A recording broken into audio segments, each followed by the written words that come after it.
हमारे डायग्नोसिस के ये सारे व्यवस्थाएं हैं। कुछ रोग जीभ देख करके पता चलता है, कुछ रोग आंख देख के पता चलता है, कुछ रोग उसके स्किन को देख करके पता चलता है, आंख मीनू, की उंगलियां देख करके कुछ रोग जो है स्टूल को देख के पता चलता है, कुछ रोग जल्दी देखने से सही पता से ना, चलता है। मेरे का निकल गया। जी जी प्लीज म्यूट रखिए जरा। मेरे का नहीं है। ठीक है, ठीक है। सबसे पहले तो मैं अभी, क्योंकि काफी स्टूडेंट है, नए विद्यार्थी है, मैं चाहूंगा कि आप लोगों के मन में बड़ी जोश बने आयुर्वेद और विशेष करके नाड़ी सीखने के लिए। एक आपके मन में एक कीड़ा जगे, एक तरंग जगे। इसके लिए मैं चाहूंगा हमारे शंभुनाथ जी, जो बिल्कुल जिनको हमारे क्लास में आने से पहले सामान्य आयुर्वेद भी जिनको पता नहीं था, लेकिन अभी ये कुछ महीने के क्लास से बहुत एक्सपर्ट हो गए। शंभुनाथ जी अगर आप हो तो प्लीज आप बताइए कि नाड़ी से आपको क्या क्या समझ में आया इस डिस्टेंस लर्निंग से। बस आपने मेरे को देखा नहीं है। जी गुरु जी प्रणाम। प्रणाम जी, आप बताइए जरा। हाँ, क्या क्या आपको सभी समझ में आता है, सभी को कितने नमस्कार। पेशेंट को आप क्या कुछ कर चुके गुरु जी, शुरुआत में तो मैं कुछ भी इसके बारे में एबीसी तक खाली नाम जानता था, वात पित्त कफ का।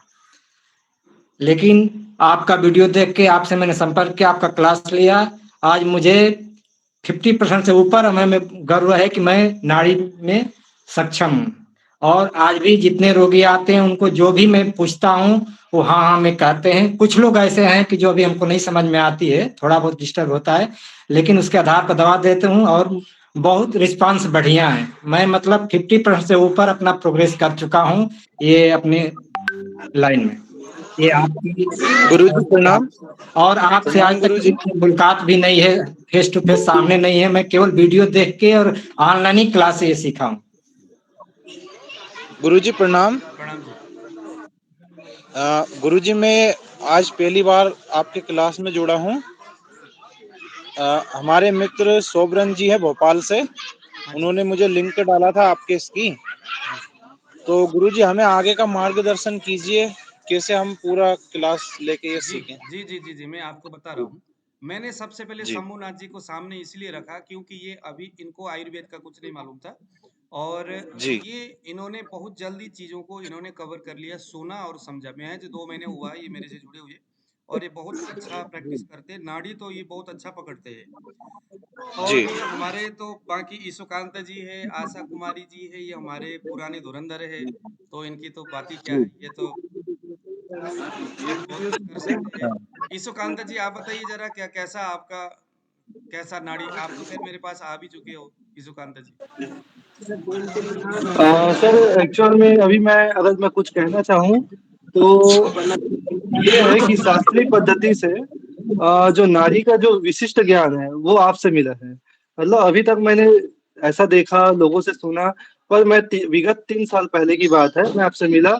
और जो मेरे को बेसिक ज्ञान उस समय मिला, उसके बाद जो बहुत सारी चीजें अनुभव हुई, वो एकदम सटीक था। मैं जो जो पढ़ा, जो थ्योरिकल मैंने आपसे पढ़ा समझा, और उस समय हमारे बीच में जो दूरियां थी, उसके बाद में जो मैं नाड़ी आज पकड़ता हूँ और सवेरे प्रातः काल में जो नाड़ी में देखता हूँ, तो जो पेशेंट है वो पूरे संतुष्ट होते हैं उस नाड़ी परीक्षण से। मतलब मैंने उसके ऊपर में पूरा काम कर रहा हूँ अभी के डेट ठीक है, में। अब तो मैंने बहुत आप अच्छा लोगों उसमें। के सामने ईशुकांत जी और शंभुनाथ जी, इन दोनों को रखा, इनके बातें मैंने सुनाया। सुनाने के पीछे का मकसद ये है, ईशुकांत जी बहुत पुराने हैं, इन्होंने आयुर्वेद स्टडी करने में बड़े मेहनत किया है, और शंभुनाथ जी बिल्कुल नए हैं, इन्होंने ज्यादा मेहनत नहीं किया है। बस इनकी दो बातें हैं, एक तो चरक इनके ऊपर प्रसन्न है, दूसरा इनका जो मेमोरी पावर बहुत अच्छा है, जो कि चीजों को जल्दी कवर करते, कैच करते। मेरे इन दोनों लोगों को सामने रखकर बात कहलाने का एक मकसद है कि हमारी इस क्लास से सभी लोग सक्सेस नहीं होंगे, वही लोग सक्सेस होंगे जो आयुर्वेद अपने लेवल से बढ़िया जी जान से स्टडी करते हैं, आयुर्वेद के हर एक पहलू को समझने का प्रयास करते हैं। अरे सर आप पता नहीं क्या बोल रहे, समझ में नहीं आ रहा, छोड़ दिए तो नहीं आएगा समझ में। तो ईशुकांत जी ने बड़े मेहनत किया, बहुत सारे बुक को देखा, मैंने जो चीज बताया वो चीज इनको कुछ बातें समझ में नहीं आई, तो बाद में इन्होंने मुझसे पूछा, और बहुत सारे बुक भी देखा, इन्होंने बड़ी मेहनत किया है स्टडी के लिए। शंभुनाथ जी, ये इनके ऊपर चरक जी की कृपा है, इन्होंने स्टडी किया, ऐसा नहीं किया, लेकिन ये जो है ना, इनका दिमाग बहुत अच्छा है। यहाँ पर एक और दिलीप कुमार जी, इनका भी दिमाग बहुत तेज है, और जैसे हम कुछ बताते इनके दिमाग में स्टडी करने का इनके पास भी टाइम नहीं होता, गवर्नमेंट जॉब है इनका। लेकिन जो पिछले बार हमने पढ़ा है वो सारे के सारे इनके दिमाग में छपा हुआ है। यानी कि नाड़ी परीक्षण या विशेष करके आयुर्वेद पढ़ने के लिए दो विशेष बातें आपके लिए जरूरी है। एक तो लगनशील होना जरूरी है कि इसको एकदम बढ़िया तरीके से समझना है, या तो आपका दिमाग बहुत शार्प होनी चाहिए।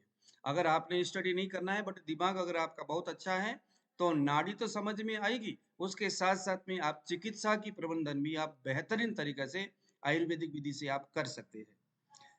आयुर्वेद एलोपैथिक सिद्धांत से बिल्कुल भिन्न है। इसका डायग्नोसिस की परंपरा है, इसमें सोच और इसके सोच के साथ रोग निदान यानी परीक्षण करने के बाद किस तरह से हमें चिकित्सा करना चाहिए, बिल्कुल भिन्न है। आजकल दोनों पैथी को हमने क्या किया, मिक्स किया दोनों को। एलोपैथ से हमने डायग्नोसिस किया डायबिटीज कह करके, और उसका चिकित्सा हम आयुर्वेद में ढूंढते हैं। अरे भैया डायबिटीज का इलाज बताओ। लेकिन डायबिटीज ये कहना, ये शब्द और प्रमेह ये दोनों भिन्न भिन्न बातें हैं। इन दोनों को हमने एक जगह मिक्स किया, खिचड़ी कर दिया। अब हम प्रमेह के रोगी के ऊपर डायबिटीज की चिकित्सा ढूंढते हैं। प्रमेह का सिम्टम्स अलग है, आयुर्वेद ने उसका उसके बारे में व्याख्या कुछ और तरीके से किया है, और डायबिटीज जिस तरह से एलोपैथ वाले इसके बारे में बताते हैं ये कुछ और चीज है। इसका मतलब ये नहीं कि प्रमेह ही डायबिटीज नहीं है, ऐसा नहीं है। लेकिन डायबिटीज यह जो शब्द डायबिटीज में प्रयोग किए जाने वाले जो सिम्टम्स है वो वातज प्रमेह का एक हिस्सा है। लेकिन प्रमेह तो वात पित्त कफ सन्निपात अलग अलग अवस्थाओं में प्रमेह है। तो कहने का मतलब है जो व्यक्ति एलोपैथ के विचार को घर के बाहर खूंटी में जो नहीं टांगता, घर के अंदर क्लिनिक के अंदर अगर आप आयुर्वेदिक चिकित्सा करते हो तो आयुर्वेद के ही हिसाब से सोचना होगा। आयुर्वेदिक डायग्नोसिस जैसे अभी हम नाड़ी मूत्र मल जीवा परीक्षण सारी चीज हम आपको जो तरीका सिखाएंगे रोग की पहचान करने का, सिर्फ उसी नियम का आप पालन करते हुए रोग में परीक्षण करेंगे, रोगी का आप डायग्नोसिस करेंगे, उसके बाद उसी के आधार पर आपने चिकित्सा करना है। कुछ सामान्य सी बातें हैं, ठीक है। नाड़ी में आपको जो दोष शब्दोष धातु दिखता है चिकित्सा बस उसी की करना है। अब रोगी कुछ भी नाम लेकर के आपके पास पेशेंट आए आपके पास, ठीक है, ये कुछ पहले मैं आपको यहाँ पर बता रहा हूँ। तो इस तरह से हमारा ये कम से कम भी 35-40 दिन तक का ये हमारा रहेगा। मेरे हिसाब से एक दिन छोड़कर एक दिन क्लास करेंगे। आज हम नाड़ी की कुछ विशेष बातों को सीखेंगे, सूत्र को हम पढ़ेंगे। कल आप लोगों ने किसी नजदीक के हॉस्पिटल में जाना है, उस सूत्र को वहां के पेशेंट में अप्लाई करना है। ये बहुत बढ़िया तरीका है कि आप हमारे कहे विधि को अनुसरण करते हुए आप बढ़िया और परफेक्ट तरीके से आप नाड़ी परीक्षण कर सकते, बहुत एक्सपर्ट हो सकते हैं। मेरे पास जलंधर में आए बगैर किसी के पास जाने की जरूरत नहीं है, क्योंकि एक आयुर्वेदिक वैद्य के लिए सबसे बड़ा गुरु अगर कोई है तो वह है रोगी।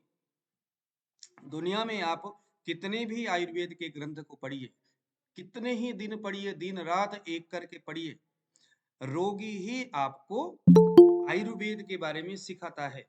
हमेशा नए नए रोग आपके सामने आएंगे, नए नए विचार नई नई बातें आपके सामने आएंगे। आपके पास आयुर्वेद का सिद्धांत होगा, उस सिद्धांत को लगा करके अपनी चिकित्सा विधि को व्यवस्था जो है आपने वहां अप्लाई करना है, ठीक है जी। तो चलिए जरा यहाँ से हम शुरू करेंगे नाड़ी परीक्षण। तो ये जो है हम लोग क्या क्या सीखेंगे इसमें, तो पहली बात तो हम किसी व्यक्ति के प्रकृति को जानने और समझने का प्रयास करेंगे, है ना। जैसे कोई आदमी है, वो आदमी अगर मोबाइल में बोलता है तो उसकी आवाज से ही हमें अंदाज लग जाता है कि ये वात पित्त कफ, आयुर्वेद में तो तीन ही है, चौथा तो कुछ है नहीं। वात पित्त कफ, या तो मिश्रण हो सकता है वात कफ, वात पित्त, कफ वात, ये लक्षण हो सकता है। उसके साउंड से हमें पता चलता है। हमें रोग परीक्षण के लिए जो कुछ भी जानना है दोष ही जानना है ना। तो हम क्या करेंगे, उसके प्रकृति का परीक्षण करना सीखेंगे। किस तरह का प्रकृति है, किसी आदमी के चेहरे उसके स्वरूप को देख करके, फोटो को देख करके, सामने बैठे आदमी को देख करके अंदाज लगना चाहिए, उसको देख करके कि किस तरह का प्रकृति है। प्रत्येक प्रकृति, कफ पित्त वात 3 प्रकार के प्रकृति होते हैं। प्रत्येक प्रकृति का एक अलग व्यवस्था होता है। दिलीप कुमार जी को देख रहे हो, देखते ही पता चलता है वात प्रकृति है, वात पित्त प्रकृति है। शंभुनाथ जी को देखते हो, देखते ही पता चलता है पित्त या कफ प्रकृति है। बातों से, देखने से, बहुत सारी चीजों से हमें अंदाज लग जाता है कि अमुक आदमी अमुक दोष के प्रधान लक्षण से युक्त है। बड़ी मजे की बात है कि जो व्यक्ति जिस दोष से रिलेटेड प्रकृति से संबंध रहता है, जैसे मुझे देखो, मैं वात प्रकृति वाला आदमी हूं। हर कोई आदमी अगर पीड़ित है तो वह व्यक्ति वो उसके अपने प्रकृति से रिलेटेड समस्याओं से पीड़ित होता है। बड़ी जबरदस्त बात है। अगर मैं वात प्रकृति वाला हूं तो कफ प्रकृति से रिलेटेड जो रोग है, कफ वाला जो रोग है, पित्त वाला जो रोग है, उसको मैं जीत सकता हूं, क्योंकि मेरा जो दोष है, प्रकृति है, वो वात है, और वो जो कफ और पित्त उनके विपरीत है। लेकिन मैं वात दोष से रिलेटेड रोग को जीत नहीं पाऊंगा, क्योंकि ये मेरा स्वयं का प्रकृति है। जैसे हम कहते हैं ना कि भाई पराये से तो हम जीत सकते, लेकिन अपनों से हम जीत नहीं सकते, है ना। अपने जो है हमें दुखी करते हैं। तो प्रकृति में भी कुछ वैसा ही है। अगर मुझे एंजाइटी हो गया, अगर मुझे वातज रोग हो गया, तो वो मेरे लिए अधिक कष्टकर रहेगा, मेरे लिए ज्यादा दिन तक मुझे तकलीफ देने वाला रहेगा, क्योंकि मैं इसको जीत नहीं सकता, क्योंकि मेरा जो प्रकृति है उसे दोष से संबंध रखता है, जो दोष ही बिगड़ करके मेरे शरीर में व्याधि का रूप धारण कर लिया है। इसके विपरीत भी कुछ बातें हैं, इसके विपरीत भी कुछ बातें हैं, तो उसको हम क्लास में स्टेप बाय स्टेप धीरे धीरे हम समझेंगे। मूल तो मेरा कहने का मतलब है कि हमें प्रकृति परीक्षण से ये बात समझ में आएगी कि अमुक व्यक्ति का अमुक प्रकृति है। इस व्यक्ति का यदि यह प्रकृति है, तो इसमें अगर इस तरह के प्रकृति वाला या दोष वाला रोग होगा, तो उसको जीतना हमारे लिए मुश्किल है। तो प्रकृति परीक्षण से हमें क्या फायदा होगा कि इसके लिए चिकित्सा की प्रबंधन कितनी शक्तिशाली करनी होगी और किस लेवल से करना होगा। तो प्रकृति परीक्षण हम करेंगे नाड़ी के माध्यम से, कि किसी व्यक्ति के कलाई में अपने 3 उंगली को रख करके उस व्यक्ति के सहज प्रकृति, दोष प्रकृति, प्रकृति भी कई प्रकार के होते हैं, बीजांश प्रकृति, खैर बीजांश प्रकृति पता नहीं चलता, बट सहज प्रकृति पता चल जाता है, दोष प्रकृति पता चल जाता है।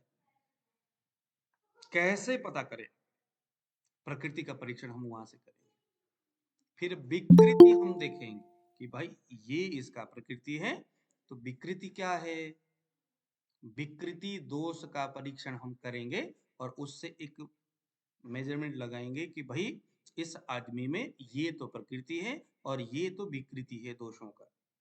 उससे हम चिकित्सा कितनी शक्तिशाली होगा, कितना प्रबल, किस तरह की चिकित्सा करना है, ओरल खाने वाली दवाई देना है या पंचकर्म वाला चिकित्सा करना है, क्या करना है, उसका हम डिसाइड करेंगे। चिकित्सा के लिए प्रकृति का निर्धारण जरूरी है। हम जो नाड़ी सीख रहे हैं, ये जो हम सीख रहे हैं ना, ये चिकित्सा को ध्यान में रख करके सीख रहे हैं। ये बात ख्याल रखना कि कहीं अगर आप ये सोचते हो कि भैया मैंने चिकित्सा तो कुछ करना नहीं है, बस ये है कि सीख जाऊं तो थोड़ा करामत दिखाना शुरू करूं गांव में, मोहल्ले में, कि आजा भैया तेरे पेट में दर्द होती है, मैंने बता दूं तेरे को। तो नाड़ी देखने का हमारा मकसद थे किसी व्यक्ति के शरीर के रोग की पहचान करना और उसकी चिकित्सा का प्रबंधन करना, ये हमारा मूल कारण है, मूल हमारा मकसद थे, ठीक है, नाड़ी सीखने का। इसीलिए क्रमबद्ध तरीका से हम नाड़ी परीक्षण सीखते वक्त आयुर्वेद के बेसिक से लेकर के एडवांस लेवल तक आप अपने म्यूट करिए जरा। बेसिक से लेकर के एडवांस लेवल तक हम लोग आयुर्वेद को सीखेंगे। आयुर्वेद तो संस्कृत लैंग्वेज में लिखी हुई बातें हैं, आप सब लोग जानते हैं। चरक सुश्रुत जो कुछ भी आप उठाओगे सभी संस्कृत में लिखा हुआ है, लेकिन हम प्रयास करेंगे कि उन शब्दों को हिंदी देसी सहज भाषा में पढ़ेंगे, लेकिन उन सूत्रों को भी इग्नोर नहीं करेंगे जिसको सुनना समझना और जानना जरूरी है। यानी कुछ सूत्रों को भी हम पढ़ेंगे, कुछ संस्कृत के शब्द को भी हम जरूर पढ़ेंगे, क्योंकि आयुर्वेद बोलता है कि कुछ सूत्र संस्कृत जैसा है वैसा ही पढ़ना, वैसा ही उसको याद करो, उसको वैसा ही समझो। आयुर्वेद जिस भाषा में लिखा है उसकी कुछ कुछ बातें उसी भाषा में हमें समझना होगा। इसके लिए मैं अपने क्लास में कुछ संस्कृत के श्लोक जरूर बोलूंगा, लेकिन उसके आंसर, उसका अर्थ बिल्कुल सहज भाषा में समझाऊंगा। आपको ऐसा नहीं करना है कि भाई मुझे तो संस्कृत से नफरत है, मैंने तो संस्कृत पढ़ना ही नहीं है, मुझे बिल्कुल समझ में नहीं आएगा। अगर आप समझने का प्रयास करोगे तो मैं आपको समझा दूंगा और आपको समझ में आएगी। प्रयास नहीं करोगी तो समझ में नहीं आएगा, पहली बात। दूसरी बात ये है कि आज जो हमने पढ़ा उसको अगर आपने इग्नोर किया, यानी आप अगर क्लास में नहीं आए, कहीं जाना पड़ा, दूसरे दिन रिकॉर्डेड वीडियोज आपको मिल जाएगा, उसको भी आपने नोट नहीं किया, ध्यान नहीं दिया, पढ़ा सुना नहीं, तो निश्चित बात है कि कल का क्लास आपके लिए बोरिंग होने वाला है। तो ये फिर आज के कल, कल से परसों और बोरिंग होगा, क्योंकि चीजें तो आप स्टेप बाय स्टेप रिदम से समझते हुए जाना चाहिए, नहीं हो पाया। परिणाम ये होगा कि 5वें दिन आप क्लास से बाहर हो जाओगे। इसीलिए प्रयास करना, पहले ही दिन से जो जो चीजें हम समझने सीखने वाले हैं, मैं जो बातें आपको समझाना चाहूंगा, क्योंकि मैं एक रिदम से पढ़ाता जाऊंगा, एक स्टेप बाय स्टेप आपको चीजें समझाता हुआ जाऊंगा, तो कहीं पर भी उसको गैप नहीं रखना, कोई चीजें आपने छोड़ना नहीं, ध्यान से सुना। कहीं समझ में नहीं आया तो इग्नोर नहीं करना, उसको आपने मुझे जरूर पूछना है, या तो यहाँ मैसेज में लिख दो, या तो क्लास के एंड में मैं आपको 5-10 मिनट दे दूंगा, वहां आपने जरूर पूछना है, ठीक है, कि सर आज जो आपने ये शब्द बोला, ये वर्ड मुझे समझ में नहीं आया, ये बात मुझे समझ में नहीं आई, मुझे नाड़ी के पाल्पिटेशन, नाड़ी की जो स्पाइक है, मुझे समझ में नहीं आया कि किस तरह से होनी चाहिए, आप मुझे वो बताइए। तो आपने जरूर पूछना है, क्योंकि नहीं पूछोगे तो क्या होगा, वो इग्नोर होता जाएगा और बाद में दिक्कत हो जाएगी आगे की बातें समझने में, ठीक है। तो प्रयास ये होनी चाहिए कि सभी बातें आपको समझ में आना है, ठीक है। तो हमने देखा प्रकृति की परीक्षण करेंगे, हम जीव परीक्षण, जीवा परीक्षण भी हम सीखेंगे कि जीव देख करके हम, अब क्योंकि ऐसा है, आप लोग नाड़ी में तो एक्सपर्ट हो गए, बहुत सारे पेशेंट जो नजदीक वाले वो तो आपके पास आएंगे, लेकिन दूर वाले पेशेंट का क्या होगा जी, दूर वालों का क्या करेंगे, वो तो नाड़ी तो उनका आप देख नहीं सकते। इसीलिए वहां हमारे सामने दो ऐसी स्थिति रह जाती है कि हम उसके स्वर परीक्षण, उसके जीवा परीक्षण, उसको हम कहेंगे कि भैया अपने जीव के फोटो भेजो, तो उसके जीव के फोटो देख करके हम एक डायग्नोस करेंगे, आम अवस्था में है, निराम अवस्था में है, लीवर में, स्प्लीन में, किडनी में कहाँ दिक्कत है, उसको हम जानने का प्रयास करेंगे। दूसरा स्वर परीक्षण, उसके आवाज को सुन करके हम डायग्नोस करने का प्रयास करेंगे। तो पेशेंट चाहे कितना ही दूर हो, आजकल तो सोशल साइट का जमाना है, सभी लोग कुछ न कुछ पोस्ट डालते रहते हैं, दूर बैठे पेशेंट आपसे मेडिसिन मंगाते हैं इस उम्मीद से कि मैं ठीक हो जाऊं, लेकिन उसके लिए आपको एक प्रॉपर डायग्नोस करना जरूरी है। पेशेंट तो है नहीं सामने, तो नाड़ी तो होगा नहीं, इसीलिए ये दोनों चीजें वहां पर हम देखेंगे।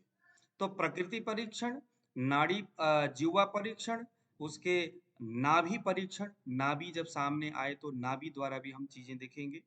उसके बाद हम देखेंगे कफ पित्त वात तीन दोष, इन तीन दोष के विषय में इर्द गिर्द जितनी भी बातें हैं उन सब चीजों को हम समझने का प्रयास करेंगे। कफ क्या है, पित्त क्या है, वात क्या है। उसके बाद हम देखेंगे सब दोष, कफ पित्त वात सार्वभौम पूरे शरीर में स्थित है।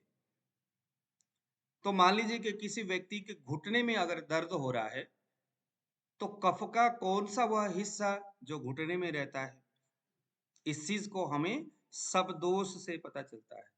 तो कफ पित्त वात तीनों के 5 उपदोष है, उसके बारे में विस्तृत जानकारी, और साथ में हम नाड़ी में भी परीक्षण करने की विधि सीखेंगे कि कैसे हम उसको देखेंगे। तीसरे नंबर में आता है धातु परीक्षण। धातु परीक्षण बहुत जबरदस्त चीज है। हमारा सभी अर्गन, हमारे शरीर के सभी जो अणु परमाणु है, वो सभी धातु और दोष इन दोनों द्वारा निर्मित है। जब हमें धातु के बारे में पता चल जाएगा कि अमुक आदमी के तो भैया रक्त धातु में दिक्कत है, तो खून की दिक्कत नाड़ी से देख करके हम यह डिसाइड कर सकते हैं कि शरीर में कहाँ क्या दिक्कत हो रही है। तो धातु परीक्षण हमें रोग निदान का बहुत बढ़िया हमारा। एक और है अर्गन पल्स कहते हैं उसको। तो अर्गन पल्स में हम देखेंगे कि किसी व्यक्ति की उंगली में किडनी, उसके स्प्लीन, उसके हार्ट हो गया, उसके लीवर हो गया, उसके पेन, उसका जो है कि अलग अलग उसके जो ऑर्गन है, लार्ज इंटेस्टाइन हो गया, स्मॉल इंटेस्टाइन हो गया, उसकी जो सर्कुलेशन है, ये तमाम बातें भी हम एक एक करके बड़ी क्लियर तरीका से हम नाड़ी परीक्षण के माध्यम से सीखने का प्रयास करेंगे। अपने बुद्धि को बहुत बड़ा विकसित करिए, मेडिटेशन रोज करिए। आने वाले समय में हम, क्योंकि नाड़ी परीक्षण जो है ना, ये बहुत अच्छे और ऊंचे लेवल के जो बुद्धिमान लोग हैं ना, उनके लिए नाड़ी परीक्षण है। समाज के और परिवार के छोटी छोटी समस्याओं से उलझा हुआ आदमी, जिसके पास स्मरण शक्ति थोड़ा लिमिटेड है, ऐसे लोग नाड़ी परीक्षण में कहीं जाके अटक सकते हैं। इसको ख्याल में रख करके हमारे यहाँ पर एक अविनाश मल्होत्रा जी है, जो मेडिटेशन और ये टेलीपैथी नाम का एक हम लोग चलाते हैं। सुबह सुबह क्लास उसको हम लोग करेंगे, तो आप लोग उस क्लास में जरूर आइएगा। इससे आपके यहाँ धारणा शक्ति बढ़ेगी। सामने व्यक्ति के नाड़ी में बहते उस रक्त के ऊपर जैसे नाड़ी अपने उंगली रखोगे, तो टेलीपैथी अगर आपने सीखा है, वो एक ऐसा प्रोसेस, वो एक ऐसी तकनीक टेलीपैथी मेडिटेशन का, उसको अगर आप सीखते हो और कंटिन्यूसली अगर आप प्रैक्टिस करते हो, तो बड़ा जबरदस्त उसका चमत्कार है। यहाँ पर बहुत सारे स्टूडेंट जैसे ईशुकांत जी है, जयप्रकाश जी है, पता नहीं कौन, बाकी काफी लोग हैं यहाँ पर जो कंटिन्यूसली सुबह टेलीपैथी क्लास में आते हैं। और अगर मैं इनसे पूछूं कि महाराज कैसा रिस्पॉन्स है, तो ये तो महाराज उसकी बड़ी बातें करना शुरू करेंगे, क्योंकि वो बेसिकली है ही बहुत अच्छी चीज।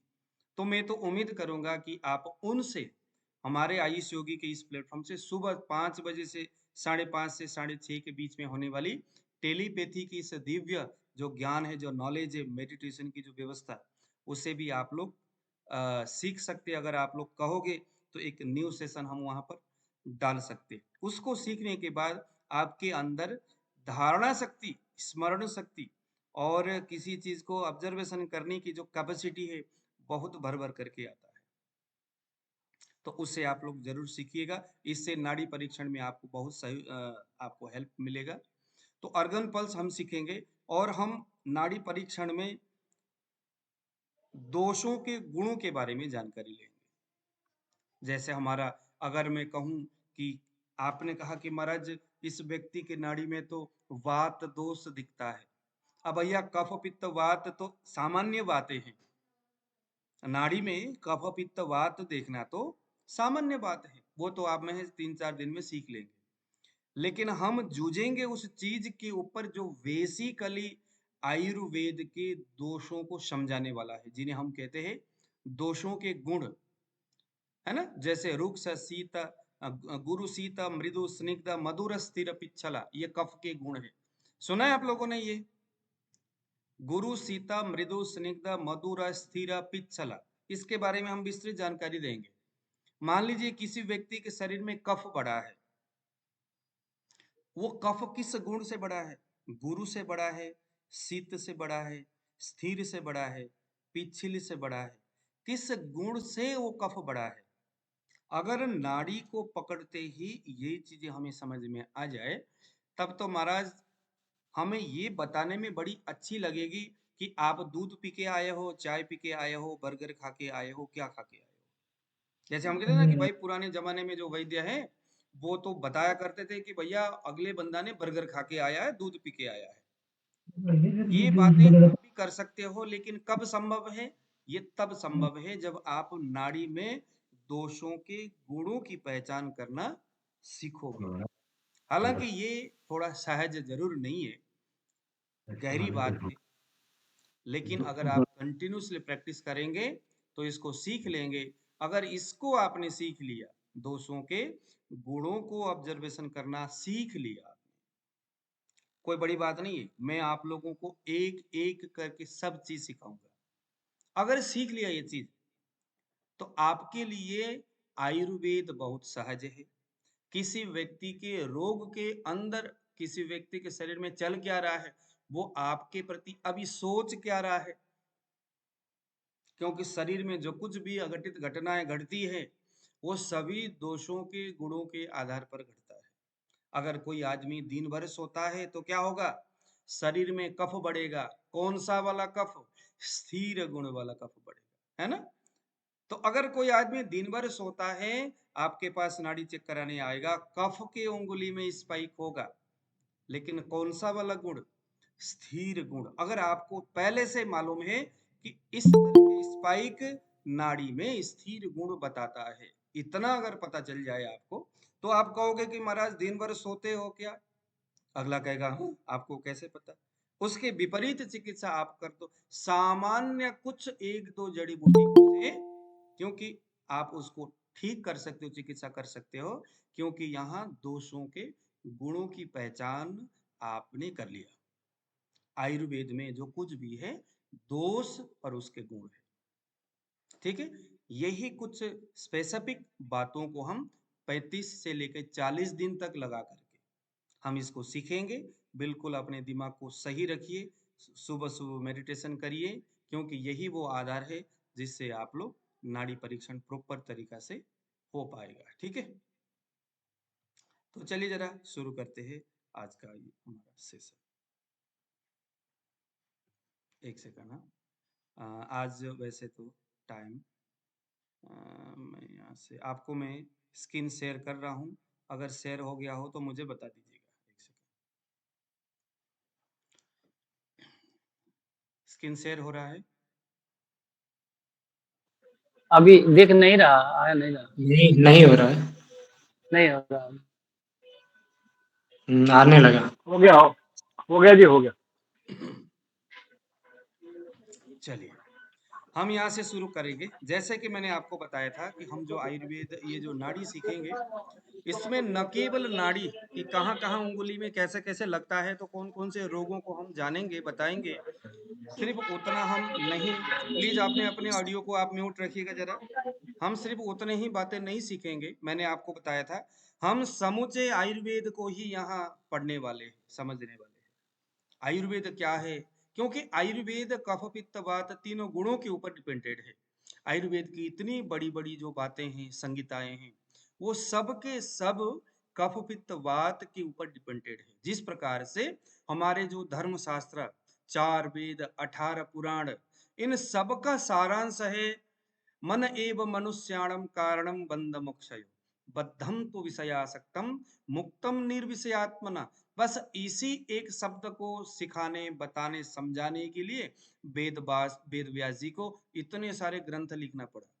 ग्रंथों का एक ही मकसद है कि भैया मन एव मनुष्याणम कारणम बंध मोक्षय, इंसान का जो मन है वही बंधन और मुक्ति का बड़ा कारण है।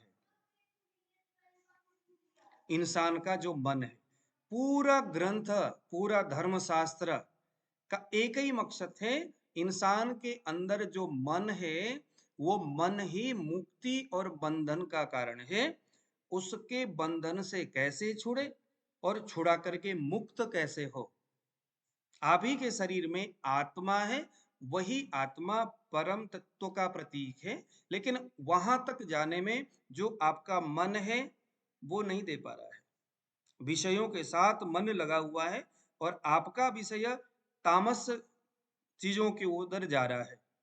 तो जिस प्रकार से धर्मशास्त्र का समूचा ग्रंथ एक मन को ठीक करने की विधि को बताते बताते इतना कुछ उन्होंने लिख दिया। ऐसे ही आयुर्वेद में भी कफ पित्त वात तीनों दोषों की विशेषताओं को समझाते समझाते उसको रिपेयर करते करते इतना बड़ा हो गया। इसीलिए हम, हालांकि 40 दिन में कितनी सारी बातें हम समझेंगे, कम से कम भी 1 लाख वर्ष लग गया हमारे आचार्यों को आयुर्वेद की विशेष बातों को समझाने में। पुनर्वसु आत्रेय को 1 लाख वर्ष लगा कहते हैं। चरक संहिता का जो सृष्टा है, 1 लाख वर्ष तक स्टडी करते रहे करते रहे करते रहे करते, इतना ऊर्ध्वरेतस संत थे वो। उसके बाद उन्होंने फाइनल बताया कि भैया इतने साल तक स्टडी करने के बाद, प्रैक्टिकली चीजें देखने समझने के बाद में फाइनली आपको बता रहा हूं कि ये रोग है, इसका लक्षण ये है, इसका पूर्व रूप ये है। सभी रोग लक्षण पूर्व रूप कफ पित्त वात इन तीनों दोषों से रिलेटेड है। वो सारी चीजें हम नाड़ी में भी समझेंगे और बाकी हमारा जो चरक संहिता का जो दूसरा क्लास है उसमें भी आप लोग आ सकते हैं, ठीक है, उसमें भी हम यही सारी बातें देखते हैं। तो देखिए जरा, एक सूत्र में लूंगा, चरक संहिता सूत्र स्थान अध्याय नंबर 1 सूत्र क्रमांक 6 और 7। ये आयुर्वेद का सबसे बड़ा और मुझे मेरा बड़ा पसंदीदा ये सूत्र है। विघ्न भूता यदा रोगः प्रादुर्भूतः शरीरिणाम। जैसे कि मैंने आपको बताया था कि मैं कुछ संस्कृत के सूत्र और श्लोक को मैं बताना जरूर चाहूंगा। उन सूत्रों को मैं संस्कृत के शब्द में जरूर पढ़ूंगा, आप लोगों को समझाने का प्रयास करूंगा, जिसका संबंध समुचे आयुर्वेद के इतने बड़े ग्रंथ लिखने में मूल कारण हो। ये वो सूत्र है जिसके संवाद का वह परिणाम है जिससे कि इतने बड़े ग्रंथ निकले। विघ्न भूता यदा रोग प्रादुर्भूता शरीरिणाम तपोपवासाध्ययन ब्रह्मचर्य व्रतायुषाम तदा भूतेष्वनुक्रोशम पुरस्कृत्य महर्षयः समेतः पुण्यकर्माणः पार्श्वे हिमवत शुभे। आ देखो, संत कहते हैं हिमवतः, आप लोगों को सूत्र दिखाई दे रहा होगा, देखो एंड में हिमवतः शुभे पार्श्वे। हिमवत हिमाल के, शुभे यानी अत्यंत पुण्य यानी पवित्र स्थान जहां का औरा बहुत अच्छा है। शुभे पार्श्वे, आयुर्वेद के प्रत्येक शब्द में बहुत बड़ा अर्थ छुपा हुआ रहता है। ये बात हमें उसके व्याख्या से, हिंदी के टीका से नहीं बल्कि संस्कृत पढ़ने से ही पता चलता है। हिमवता शुभे पार्श्वे, इस शब्द का एक अर्थ होता है कि हम किसी बातों का व्याख्यान यदि ऐसे स्थान में बैठ कर के करें जिस स्थान का महत्व पुण्यतम हो, जिसका औरा बहुत अच्छा हो, जिसमें सकारात्मक आकर्षण हो। यदि हम ऐसे स्थान में बैठ करके कोई शिक्षा अध्ययन करे, कोई आयुर्वेदिक चिकित्सा करे या कुछ भी करे अपने पुण्य कर्मों को ठीक करने के लिए, पूर्व कर्मों के दूषित दुष्कृत्यों को ठीक करने के लिए, तो बजाय दूसरे स्थान से वो स्थान में किए उस कर्मों का परिणाम सुखद मिलेगा। इसलिए सभी संत, बड़े बड़े मनीषी पहुंच गए हिमवता सुबे पार्श्वे, उस बड़े हिमालय के पार्श्व एक कोने में जो अत्यंत शुभ था, जिसमें औरा बहुत अच्छा था। समेताः, इसका मतलब होता है सभी इकट्ठे हो गए। कौन? पुण्य कर्माण, जिन्होंने अच्छे और पुण्य कर्म किए होंगे पहले जन्म में।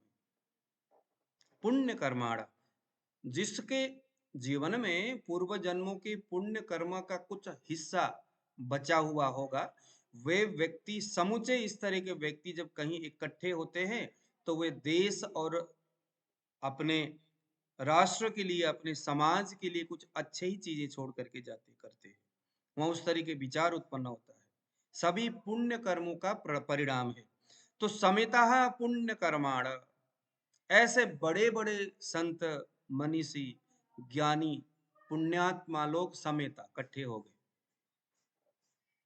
फिर क्या देखा, किस लिए इकट्ठे हुए?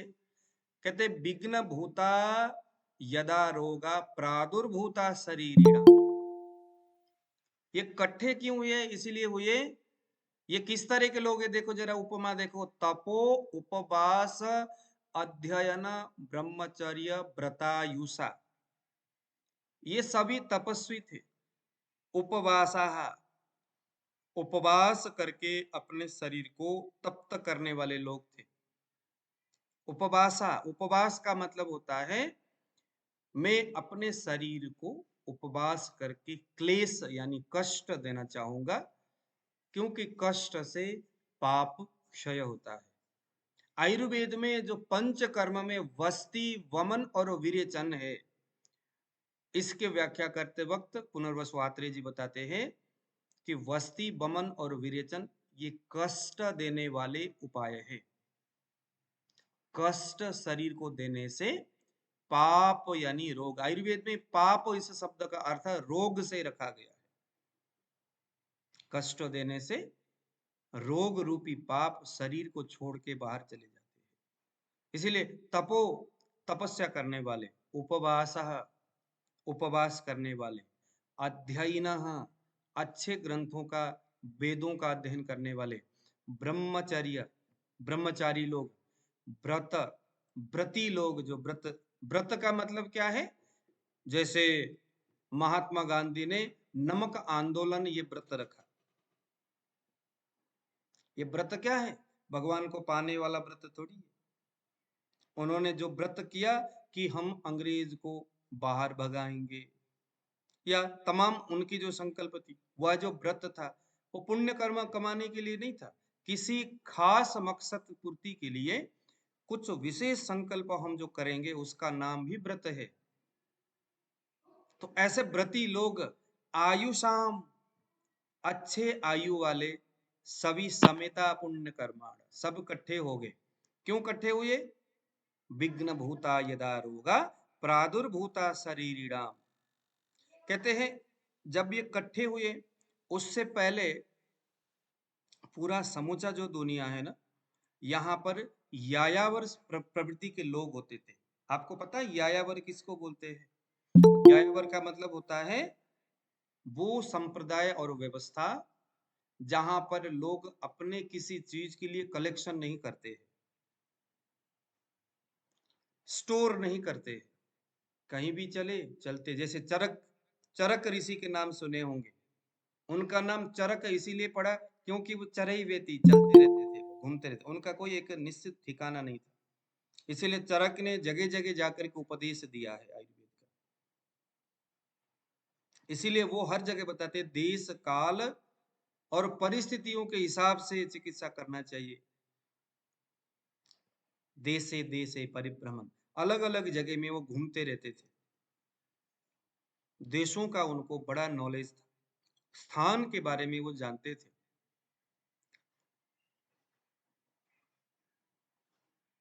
तो विघ्न भूता यदा रोगा प्रादुर्भूता शरीरिणाम, उस समय जो लोग थे यायावर थे, एक जगह स्थिर होते नहीं थे, अपना भोजन ताजा ही होता था, स्टोर करके नहीं रखते थे। कहते हैं उस वक्त लोग कोई रोगी होते ही नहीं थे।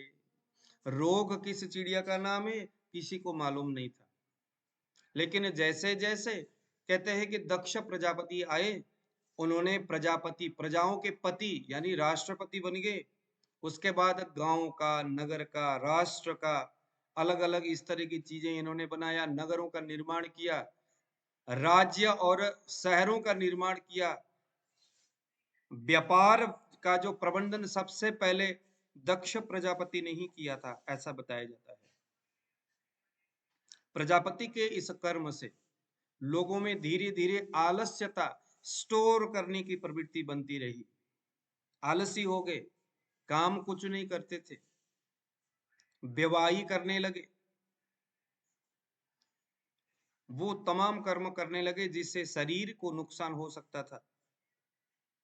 पुराने बासी भोजन खाने लगे, नया बनाने में आलस्य आने लगी।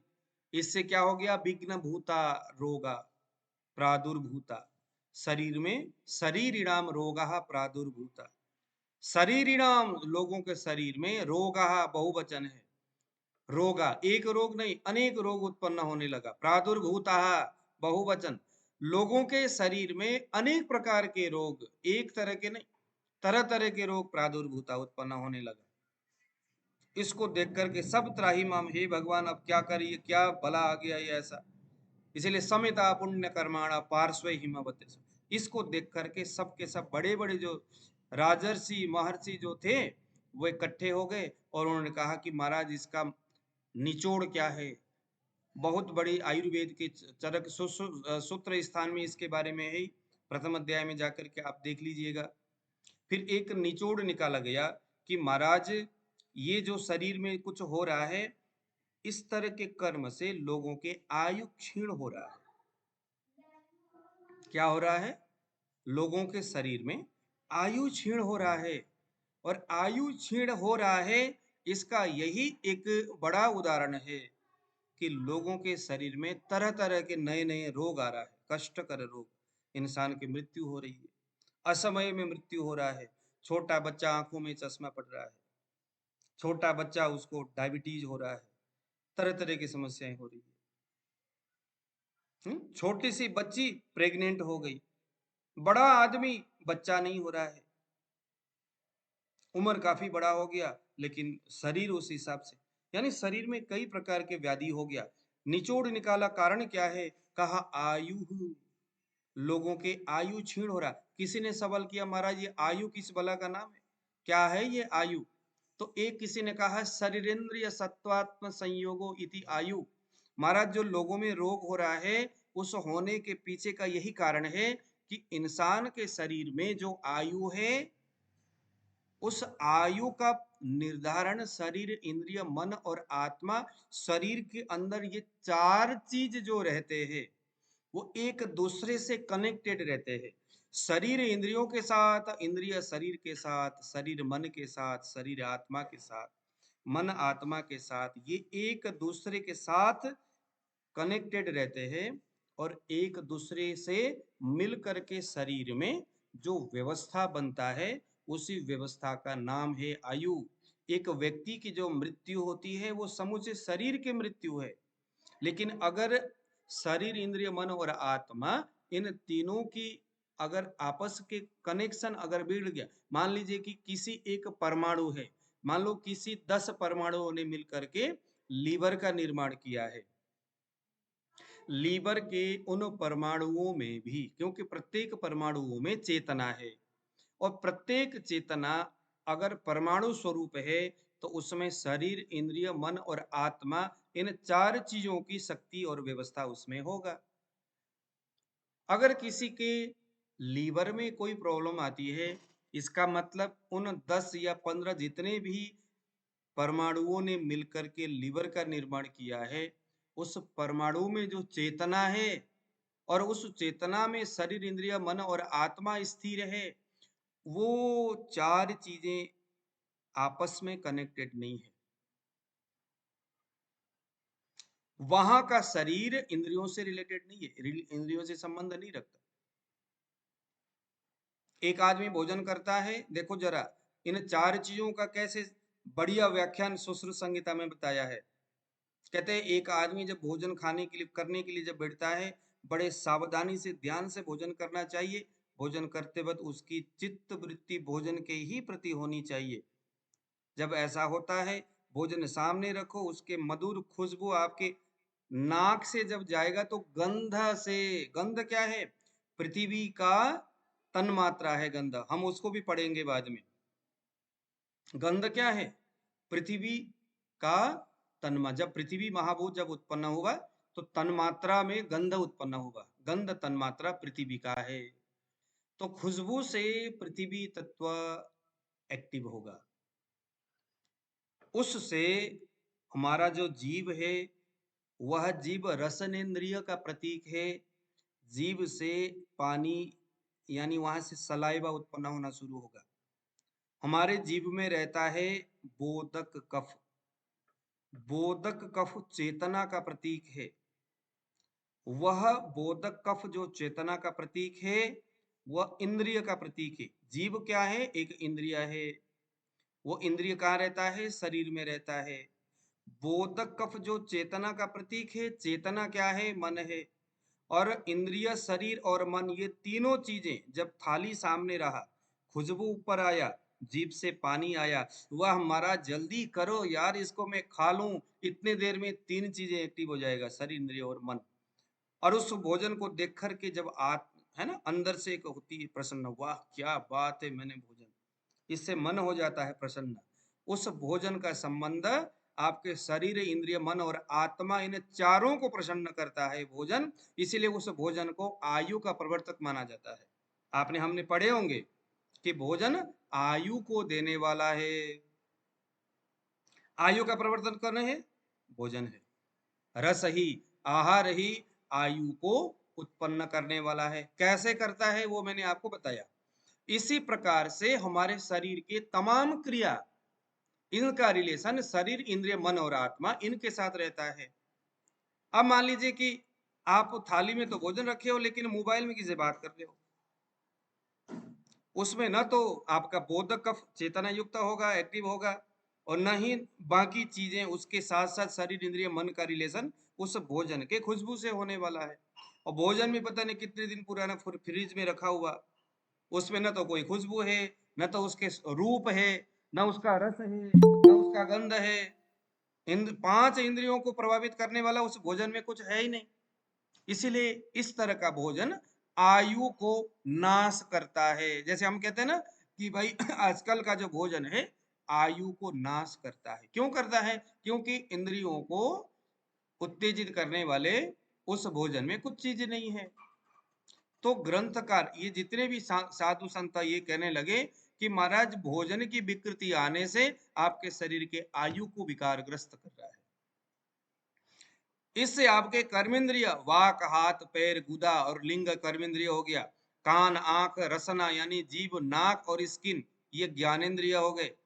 इनका शरीर संबंध शब्द, रूप, रस, गंध और स्पर्श, मन, बुद्धि, अहंकार, प्रकृति और पुरुष, इनके साथ रहता है।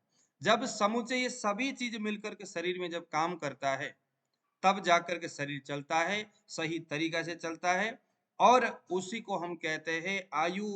उस तरह से कार्य हो, उस तरह से चीजें चले, तो उस तरह से चीज को हम कहेंगे आयु। और इसी आयु को जानने की जो प्रथा है, इसी आयु को पहचानने की जो व्यवस्था है, उसी का नाम है आयुर्वेद। वेद यानी जानना, आए समझ में? इसी आयु को जानने की जो परंपरा है, जो व्यवस्था है, उसी का नाम है आयुर्वेद। इसको हम बाद में कफ, पित्त और वात किस प्रकार से हमारे इस आयु को रिप्रेजेंट करता है। शरीर, इंद्रिय, मन और आत्मा, ये जो चार तत्व जो हमारे शरीर में रह करके हमारे आयु को प्रतिनिधित्व करते हैं, इन चारों का रिलेशन कफ, पित्त और वात से कैसे हो सकता है? कफ, पित्त और वात किस प्रकार से हमारे कर्मेंद्रिय और ज्ञानेंद्रियों को प्रभावित करता है, ये चीज हम स्टेप बाय स्टेप बाद में समझेंगे।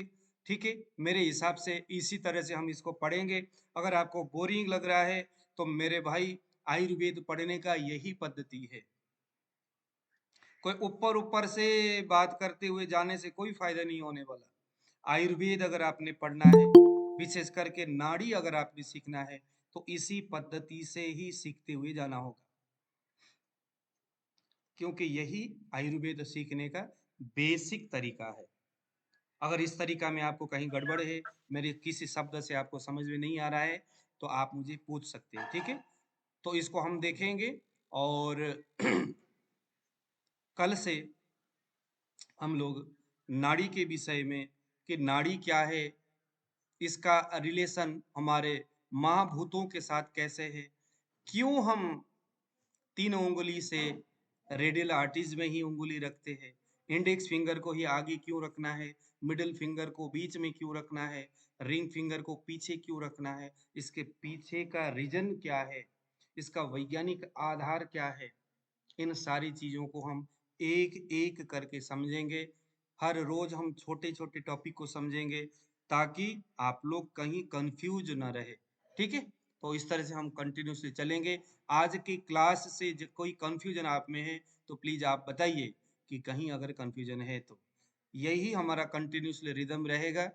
और कल परसों से हम लोग दोष धीरे धीरे हम महाभूत से होते हुए पृथ्वी जल तेज वायु आकाश के बारे में हम पढ़ेंगे, सृष्टि की संरचना कैसे हुई, है ना, ये जो दुनिया है कैसे उत्पन्न हुआ, उत्पन्न जब हुआ तो फिर किस रूप में तैयार हुआ, फिर हम कैसे आए इस दुनिया में, इंसान का प्रादुर्भाव कैसे हुआ, वनस्पति की उत्पत्ति कैसे हुई, इस उत्पत्ति होने के पीछे आयुर्वेद का आधार क्या है, और उससे संदर्भ में हम नाड़ी परीक्षण को कैसे जोड़ेंगे। नाड़ी परीक्षण वैज्ञानिक आधार कैसे हो सकता है, आयुर्वेद का बड़ा आधार कैसे हो सकता है। लेकिन इतना बड़ा नाड़ी परीक्षण, इतना बड़ा साइंटिफिक, ये एक बात है, लेकिन कोई भी कॉलेज में इसको क्यों नहीं पढ़ाते, किसी कॉलेज में नाड़ी परीक्षण नहीं सिखाया जाता। किसी भी प्रामाणिक जो डॉक्टर है वहां अगर कोई ये कहेगा कि महाराज मुझे तो अमुक डॉक्टर ने नाड़ी परीक्षण करके ये डायग्नोस किया हुआ है, इसके आधार पर आप चिकित्सा करिए, तो इसको प्रामाणिक वे लोग क्यों नहीं मानते, इसके पीछे का आधार क्या है। इसका मतलब तो फिर तो नाड़ी परीक्षण विश्वास करने योग्य नहीं है, वो विश्वास क्यों नहीं करते। ये तमाम बातें है, इसको हम लोग स्टेप बाय स्टेप समझने का प्रयास करेंगे।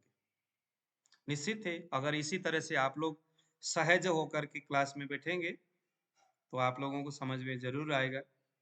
आप लोग सवाल करिए जरा कि मुझे वो लोग को खोल करके आप बताइए जिनको आयुर्वेद का कफ पित्त वात 3 दोष किसी चिड़िया का नाम है वो भी नहीं पता।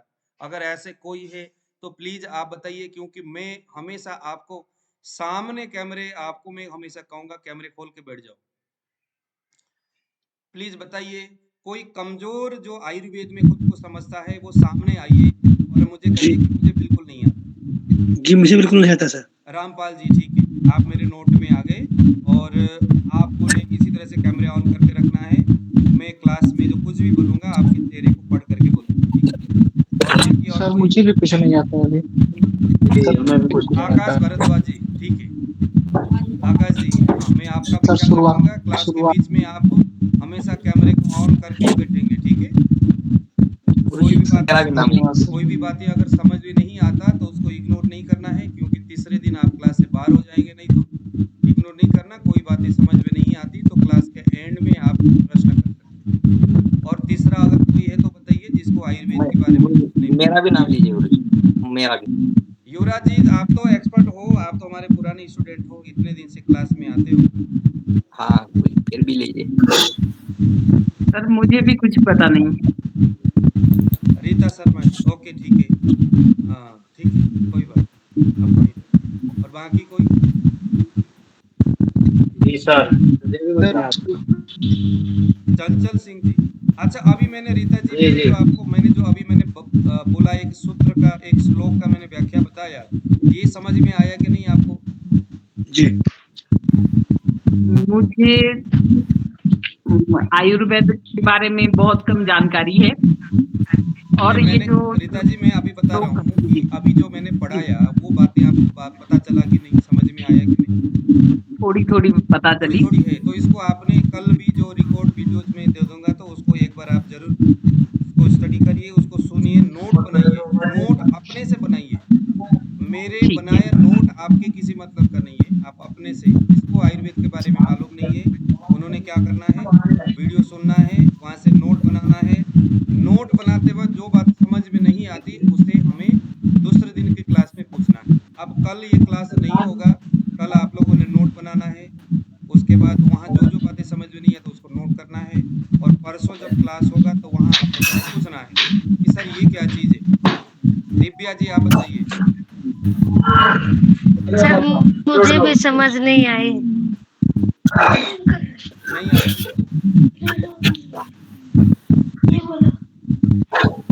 कल आप सुन लीजिएगा, हिंदी तो आपको समझ में आ ही जाएगा। रीता जी, दिव्या जी, आज तो जो मैंने पढ़ाया हिंदी। जी सर, हाँ हिंदी समझ में आ जाएगी सर। हाँ ठीक है। ऐसा है ना कि कुछ लोगों का ऐसा भी कहना है कि 4-5 दिन तक सर आपकी क्लास बोर लगता है, छठा दिन से 7वें दिन से कुछ समझ में आता है। तो जिनको आज का क्लास समझ में नहीं आया, मेरा मानना ऐसा है कि 5 दिन तक आपको उतना कुछ समझ में नहीं आएगी, लेकिन अगर आप टिके रहे तो छठे दिन आपको फिर वहां से रिदम पकड़ना शुरू हो जाएगा। सर ये सब सारी जानकारी सर यूट्यूब पे मिल जाएगी आपका चैनल में सर? यूट्यूब में मिल जाएगा। तो सर ये व्हाट्सएप से ही ग्रुप से ही मिलेगा सर? हाँ जी। सर ये सब जितनी भी जानकारी आप जो सब बताए हैं कि आप देखो मैं एक चीज बताता हूँ, शनि कंथा शनि पंथा शनि पर्वत लंघन, रास्ते चलना होता है। गोवर्धन पर्वत आप लोगों ने कभी परिक्रमा किया है? गोवर्धन जल्दी जल्दी दौड़ते हुए जाएंगे तो थक जाएंगे, धीरे धीरे चलना होता है। धीरे धीरे चलते जाएंगे तो बड़े बड़े पर्वत श्रृंखला भी हम आसानी से लांघ लेते हैं। दौड़ के चला गया वैष्णो देवी यात्रा करने तो बंदा बीच रास्ते में ही थक जाएगा। तो धीरे धीरे समझना है, धीरे धीरे समझने का प्रयास करना है। जो चीज समझ में नहीं आती उसको हाँ जी गुरु जी ये टेलीपैथी क्लास कैसे अटेंड करेंगे?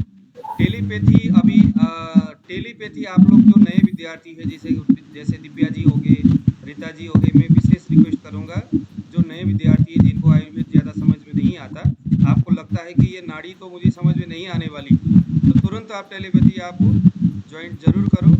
क्योंकि टेलीपैथी अगर आपने ज्वाइन किया और वहाँ अगर आपने साधना किया बताए हुए तरीका से, तो मैं गारंटी देता हूँ आपको आयुर्वेद प्रॉपर तरह समझ में आएगा, नाड़ी भी समझ में आएगी।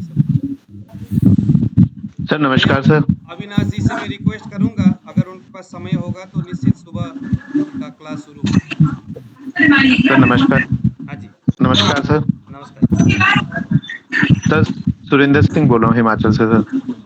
हाँ जी ये रामपाल जी अपना माइक बंद कर लें। मैं फर्स्ट टाइम सर बोल रहे वो अपने माइक को रखे, बाकी सारे लोग जरा बंद करिए। बाकी लोग अपने माइक को बंद कर लें, जो बोल रहे हैं वही बोलें। हाँ जी सर मैं सुरेंद्र सिंह यहाँ से हिमाचल प्रदेश से बोल रहा हूँ सर। सर मैं अभी 5 मिनट पहले ही मैंने लिंक देखा, क्लास तभी ज्वाइन की थी सर। वो मैं पिछली क्लासेस भी नहीं मैंने ली, तो थोड़ा बहुत सर मैं आयुर्वेद के बारे में इतना ज्यादा नहीं डीप जानता जितनी आपने अभी वो जो 5 मिनट की मैंने क्लास सुनी है, कुछ अलग ही सुनने को मिला है सर। ऐसा किसी क्लासेस में मैंने नहीं देखा है अभी तक जो आपने बताया कि विस्तार पूर्वक कि हमें स्टेप बाय स्टेप ही एक चीज चलनी पड़ेगी। जी सर। तो ये आपको सर कोई बात नहीं, अब हमारा क्लास शुरू हो गया तो आप बस कंटिन्यूसली इसको बनाए रखिए। जहाँ भी जी सर नहीं आता आपने वहाँ सवाल पूछना है, क्वेश्चंस करना है। जी सर क्वेश्चंस करना जरूर चाहिए विद्यार्थी, बिल्कुल सर बिल्कुल जो क्वेश्चंस करना जानते हैं। सवाल अगर बिल्कुल जी बिल्कुल में अच्छा लगेगा और जितना से जितना दिमाग में आप पूछिए खुद से। आयुर्वेद का चरक जी बुक लेके आइए। हमारा अगर जी टेलीविजन शुरू होता है तो क्लास में जरूर आप अटेंड करिएगा और जी सर उससे टेलीपैथी क्लास से आपके अंदर आयुर्वेद के प्रति स्थिरता निश्चित बढ़ेगी। और जी दूसरी बात यह है कि कंटिन्यूसली चरक संहिता एक बुक है, उसको आप लेके आइए मार्केट। और हमारे दूसरा जी सर आयुर्वेद का एक क्लास अभी हमारा चल रहा है, उस क्लास को आप अटेंड करिए। वहाँ पर इसी तरह से आप जैसे लोगों को हम अत्यंत सहज तरीका से आयुर्वेद पढ़ाने का प्रयास करते हैं। बेसिकली क्या है जी सर आयुर्वेद जो है ना इसी तरह से सीखना समझना चाहिए, क्योंकि आयुर्वेद बिल्कुल इसी भाषा में बिल्कुल सर भाषा में है, हिंदी भाषा में है। आयुर्वेद को अगर हम इंग्लिश से पढ़ना शुरू करेंगे ना तो फिर वहाँ जाके गड़बड़ हो जाती है। बिल्कुल सर आयुर्वेद की भाषा में पढ़ना चाहिए और ये हमारा ये प्रयास है। हमारे प्रकाश शर्मा जी बहुत पुराने जुड़े हुए हैं, युवराज जी, समर जी, गोपाल जी, ये पुराने सारे लोग हैं। ये हमारे क्लास सुरेंद्र जी जानते हैं मुझे अच्छी तरह। अच्छा ये मेरे को कॉल कर लेना, मैं बता दूंगा, समझा दूंगा इनको। हाँ तो प्रकाश जी, हमारे प्रकाश जी तो पुराने मित्र हैं, बहुत समय से जुड़े हुए हैं। और ये दिव्या जी है ना, दिव्या जी जुड़ी ना, लखनऊ से है दिव्या जी। अच्छा दिव्या जी। जी सर जी, मैंने इन्हीं के बारे में बताया था कि मुझे इन्हीं से कॉन्फ्रेंस मिला है। ओके अच्छा प्रकाश जी। सुरेंद्र जी हिमाचल से हैं। अच्छा जी सर। सर मैं पिछले 6 महाराष्ट्र में मिले होंगे ना आप लोग, वहाँ पर गए होंगे। हाँ जी नहीं सर सर मैं तो इनसे दिल्ली में मिला था, मैंने यही कोर्स किया था न्यूरोथेरेपी का। न्यूरोथेरेपी करी हुई उन्होंने। मैं महाराष्ट्र में मिला था। अच्छा अच्छा अच्छा अच्छा, ठीक है। जी। और सर मैं पहले सर आयुर्वेदिक कंपनी में ही था, एज ए एएसएम था सर। अच्छा तो सर उसके बाद फिर छोड़ के फिर मैंने न्यूरोथेरेपी की, कायरो किया। अभी भी सर जैसे कई पेशेंट्स को मेडिसिन तो दे देते हैं आयुर्वेद की, बट नाड़ी परीक्षण करते हैं, बीच बीच में पकड़ के चेक करते रहते हैं बहाने से कि कुछ समझ आए, कुछ पता चले। अब मैं आपको एक चीज दिखाता हूँ, आप कहोगे जी सर। आज आज आपकी क्लास में 20 से 25 लोग जोड़े हैं नए। अच्छा, अब मैं कितने रहते हैं वो देखेंगे। अब मैं आप लोगों को एक चीज दिखाता हूँ जो बिल्कुल नए हमारे क्लास में जुड़े हुए हैं। अभी आप लोगों को मालूम नहीं है कि आयुर्वेद में हमने कहाँ तक क्या कुछ प्रोग्रेस किए हैं, आप लोगों के लिए हमने क्या कुछ बना के रखा हुआ है। आपके पास कोई एक पेशेंट आया, ये हमारा एक वेबसाइट है ayushyogi.com, इसको आप लोगों ने जी। रजिस्ट्रेशन करना है। रजिस्ट्रेशन के लिए कोई अमाउंट नहीं लगेगा। अभी आप लोगों ने ओके सर। 2500 रुपये पे किया है, 1 साल तक फ्री है। हालांकि ये इसमें अमाउंट देना पड़ता है, लेकिन आप लोगों के लिए साल भर तक मैं इसमें एक्सेस दे दूंगा। अब देखिए यहाँ क्या है, इसमें आपके पास कोई रोगी आया, बोलता है सर मुझे तो ऐसा हो गया। अब आपको तो समझ भी नहीं आ रहा है क्या है ये, क्या कुछ किया जाए। ये देखिए सेल्फ डायग्नोसिस, यहाँ आपने क्लिक करना है। क्लिक करने के बाद आपने पूछना है कि महाराज क्या दिक्कत है बताओ। अगला कहता है क्या करे महाराज, मेरे तो पेट में बहुत ज्यादा दर्द है। आपने लिखना है भैया पेट में दर्द। लिख दिया। जी सर। लिखने के बाद जितने भी हमारे आयुर्वेद में ग्रंथ है, चरक है, सुश्रुत है, अष्टांग हृदयम है, अष्टांग हृदय में जी। माधव निदान है, और उसके साथ साथ हमारे गुरुजी के कुछ आयुर्वेदिक फार्मूलेशन और भी बहुत सारे आयुर्वेदिक डॉक्टर के फार्मूला सब कुछ आपको इसी एक जगह में मिल जाएगा। देखिए कैसे मिलेगा। ऐसा नहीं कि पूरा डायरी आपको उठा करके कहीं लेके जाना पड़े, कोई रोगी आए ऐसा कुछ नहीं करना। Okay sir. आपने लिखा पेट में दर्द, ठीक है हार्दिक, चलो बाहर चलो उधर। अच्छा। आप देखिए जरा यहाँ पर, अब ये जब हम आयुर्वेद पढ़ेंगे तो यहाँ पता चलेगा पूरी सा बेगा अवरोध। उससे हमें सवाल करना होगा, महाराज जी सर। बार बार आपको पहले डायरिया होता था क्या? अगला क्या बता सर, बहुत अच्छा। आप डायरिया रोकने के लिए, लूज मोशन रोकने के लिए दवाइयाँ आपने बहुत खाए लगता है। अगला जी कहता सर। सर क्या बताऊँ, बहुत ज्यादा बुरा हाल था, बहुत ज्यादा। आयुर्वेद बोलता है अगर आप बार बार इस तरह के मेडिसिन लेते हो तो इससे बाद में जाकर के पेट से आपके पेट से जुड़े हुए कुछ समस्या होगा, पेट में दर्द होने की शिकायत होगी। जी सर। अगर ऐसा है तो आपने यहाँ क्लिक करना है। अभिषेक जी प्लीज आप ऑडियो को म्यूट करिए। आपके यहाँ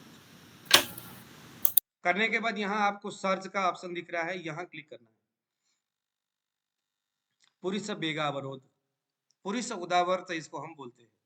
कोई व्यक्ति अगर बार बार लेटिन तो आता है, लेटिन आते वक्त रोटी खा रहा है, लेटिन को रोक करके बैठा हुआ है, अरे महाराज मेरे सामने बॉस बैठा हुआ है, बार बार छोड़ता ही नहीं है, कैसे उठ करके जाऊं बाथरूम में। अच्छा, तो इससे उसको हो गया प्रॉब्लम, पेट में दिक्कत हो गई, जो मल बाहर निकलना था रिफ्लेक्स हो गया, पीछे की ओर गया, स्रोतसों के अंदर चला गया और जाकर के समस्या क्रिएट किया। पुरुष वेगा अवरोध बोलते हैं इसको। यही एक बड़ा रोग है और हम लोग पेट दर्द के कुछ ना कुछ दवाइयां देते रहते हैं, हाँ जी ये खाओ वो खाओ, कुछ नहीं होना। अब आपने क्या करना, पुरुष वेगा अवरोध में क्लिक करेंगे, सिम्टम्स में क्लिक करेंगे। यहाँ पर देखिए पेट दर्द होता है, जहां भी है इसको ढूंढिए, कहाँ पर लिखा है पेट में दर्द होता है। यहाँ लिखा हुआ है, देखिए पेट के नीचे हिस्से दोनों में दर्द होता है। उसको पूछिए हमारा पेट फूलता भी है क्या? यहाँ जो जो सवाल पूछता है सारा उसको आप, अरे क्या बताए पेट बहुत फूलता है जी, यहाँ क्लिक करिए। अच्छा कब्जियत भी रहती है क्या? हाँ जी होता है, यहाँ भी क्लिक करिए। इनमें से जो जो सवाल ये पूछता है इसको पूछते जाइए, जहाँ जहाँ यस करे वहाँ क्लिक करते जाइए। उसके बाद नीचे नेक्स्ट है, इसमें आप क्लिक करिए। आलो जी आपके लिए रिजल्ट आ गया। क्या करना चाहिए उसको, जो जो लक्षण में आपने क्लिक किया है, ये बोलता है महाराज ये पुरुष उदावर्त है, चिकित्सा करना है, उपचार है, स्वेदन करना है, अभ्यंग करना है, अवगाहन करना है, घृत का अवपीड़न करना है। तीनों प्रकार के वस्तियां यहाँ आपको देना है, तभी जाके ठीक होगा। कुछ कुछ आयुर्वेदिक चिकित्सा यहाँ बता दिया, लो जी फॉर्मूला। अब कहाँ आप डायरी ढूंढते फिरोगे, यहीं आ गया। उत्तम पीयूष धारा, अमृत धारा आप दे सकते हो। उदर शूलनाशक कुछ योग है। सर में दर्द भी अगर उसको हो रहा है तो ये योग दे दो। पेट साफ करने वाले कुछ दवाई, कॉन्स्टिपेशन है तो ये दे दो। पित्त बढ़ाने वाली गैस कुछ है, बस बन गई बात। भाई यहीं से योग उठाओ और उठा करके ट्रीट करके बना करके दे दो, सटीक जाएगा, बिल्कुल परफेक्ट काम करेगा, पेट में दर्द खत्म, बात बन गई। अब ये नहीं है, कोई और समस्या है तो यहाँ पर पीछे हम आएंगे, यहाँ पर पेट में दर्द लिखेंगे, पेट में दर्द लिख दिया। अब अगला कहता है सर मेरे तो ना सिर में भी दर्द रहता है, अगर ऐसा है तो यहाँ पर इस तरह से कट करिएगा, यहाँ पर दोबारा पेस्ट करिए, ये बक्स बन गया। अब यहाँ लिखिए, हाँ जी और क्या होता है, हाँ जी अब मेरे को कॉन्स्टिपेशन भी होती है, कॉन्स्टिपेशन होती है, अच्छा आलो जी कॉन्स्टिपेशन, इसको भी हमने कट किया, यहाँ पर क्लिक किया, लॉन्ग प्रेस किया, पेस्ट किया, दूसरा बक्स। और पूछो, और बताओ भाई क्या क्या होता है, जितना भी कुछ होता है सब कुछ यहाँ पर लिख दो, ऐसा बक्स बना बना करके। अच्छा इतना ही है ना, और भी कुछ होता है। अब यहाँ जिसको आपने लिख करके बक्स बनाया है, इससे जुड़े हुए, इससे रिलेटेड रोग आपके सामने रख देगा। देखो अतिसार, पेट में दर्द कॉन्स्टिपेशन, अतिसार है, विसूचिका है, इन दोनों में से किसी एक का दवाई उसको दे दो क्लिक करके, बन गई बात। अब यहाँ जो सवाल पूछता है इसको उससे पूछो। मान लीजिए कि अतिसार से गुदभ्रंश, रेक्टम प्रोलैप्स हो रहा है, इसमें क्लिक किया उदाहरण के लिए, यहाँ नेक्स्ट में क्लिक किया, क्या चिकित्सा करना चाहिए, देखिए गुदभ्रंश की चिकित्सा, गुद में स्नेहन, मृदु स्वेदन। अब ये स्नेहन स्वेदन क्या है, ये तो आयुर्वेद पढ़ने से ही पता चलेगा, लेकिन एक सूत्र तो इसने दे दिया, बस यही चीज आपने करना है। अब इसी चीज के लिए हमें बुक पढ़ना होता है याद करने के लिए, कौन याद करेगा इतना बड़ा चरक संहिता, सूत्र संहिता, हजारों साल लगा दिया लिखने वालों ने, हमारी इतनी छोटी उम्र में हम कहाँ उसको पढ़ पाएंगे, हमने सारा इसके अंदर डाल दिया। जैसा रिक्वायरमेंट आपके सामने है उस हिसाब से ये आपको बताएगा, कुछ याद करने की जरूरत नहीं है। आयुर्वेद के हिसाब से ये देखिए जरा, ये सारा का सारा योग आपके सामने आ गया। आलो जी अतिसार के लिए कितने प्रकार के, अतिसार को रोकने से कौन कौन से रोग हो सकता है, विरेचन करना है, बमन करना है, क्या कुछ करना है, पित्तातिसार में क्या देना है, सब कुछ आपके सामने इसने रख दिया आयुर्वेदिक ग्रंथ के हिसाब से। रक्त संग्राही रोग, काली मिट्टी, मुलेठी, शंख भस्म, नाक के सर, डायरिया हो रहा है, कॉन्स्टिपेशन हो रही है तो उसके हिसाब से यहाँ और भी दवाइयाँ, तो यहाँ से उठाओ उसको पकड़ा दो। ये तो योग में योग मिला, इसमें और भी बहुत सारी चीजें बाद में हम यहाँ पर डालने वाले हैं। आपके पास एक पेशेंट आया, सर मेरे ये रिपोर्ट में एलएफटी में ये आ रहा है, समूचे एलएफटी की फोटो खींचो, स्कैन करो, ये ड्रिट करके आपको आयुर्वेदिक चिकित्सा विधि बता देगा। तो ये चीज लॉगिन कैसे करना है, लॉगिन करने के लिए, लॉगिन करने के लिए आप आयुष योगी में जाइए और गई है या नहीं हो रहा है लॉगिन, नहीं हो रहा है, नहीं हो रहा है। मैं बताता हूँ आपको कैसे करना है। देखिए सेल्फ डायग्नोस में जाना है, ओके यहाँ पर कुछ भी लिखिए, या ये आ गया आपको, यस सर आ गया। सेशन यहाँ क्लिक करिए, यहाँ आप अपना यूर फुल नेम, अपना नाम लिखिए, आपका अपना व्हाट्सएप नंबर, मोबाइल नंबर लिखिए, यहाँ पर ओके 4 डिजिट का ये नंबर है, इसमें हम लोग बाद में ये नंबर चेंज करने वाले हैं।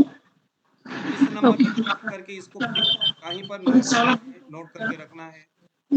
मान लीजिए कि वो यहाँ पर जो नंबर लिखा है ये कॉपी नहीं हो रहा है, वो कॉपी नहीं होता है वो, मुझे तो ये 4 अंक दिखते ही नहीं, 2 ही अंक दिखते हैं, उसे आगे पीछे करने पर 4 नजर आते हैं, बट वो कॉपी भी नहीं होता है, कुछ नहीं। विंडोज जो उसके है, कॉपी क्यों करना, ये 4 नंबर जो यहाँ होता है ना उसको आपने कागज में नोट करना है, ओके नोट करना है और बाद में आपने यहाँ पर देखिए, मैं आपको दिखाता हूँ।